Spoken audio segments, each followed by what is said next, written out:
হচ্ছে একজন কোরআনের হাফেজ। আমি প্রত্যেক দিন 5 রাকাত নামাজ পড়ি। এই সিনেমাটা দেখার সময় আমি সিনেমা হলে 20 রাকাত নফল নামাজ পড়েছি। এখন যদি আমি মরেও যাই আমার জীবনের আফসোস থাকবে না।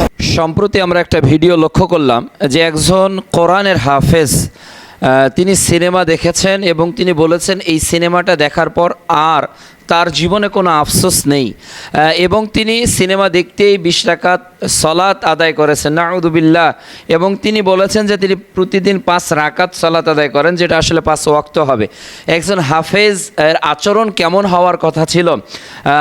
তার কোরআন তেলাওয়াত, আল্লাহ রাব্বুল আলামিন বলছেন যে যখন তারা কোরআন তেলাওয়াত করে তাদের হৃদয়টা কম্পিত হবে, তাদের ঈমান বেড়ে যাবে। একজন মানুষের জন্য সিনেমা দেখাটা হারাম।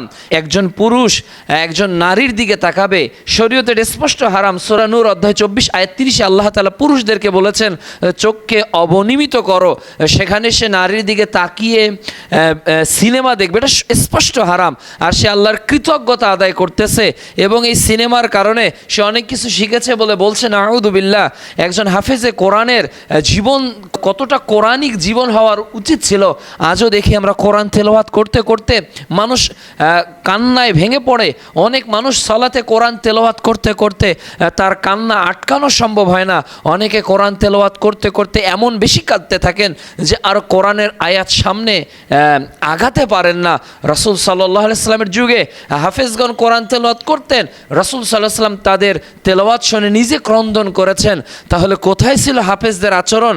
আর এই হাফেজ যে নিজেকে দাবি করতেছে তার আচরণ আমরা ধিক্কার জানাই, আমরা এটার জোরালো প্রতিবাদ জানাই। একজন হাফেজ কখনোই এই আচরণের অধিকারী হতে পারে না, বরং একজন হাফেজ হবে কোরআনের অনুসারী। সে কোরআনকে হুদাল্লিন নাস তার জীবনে হেদায়েতের পাথেয় হিসেবে গ্রহণ করবে।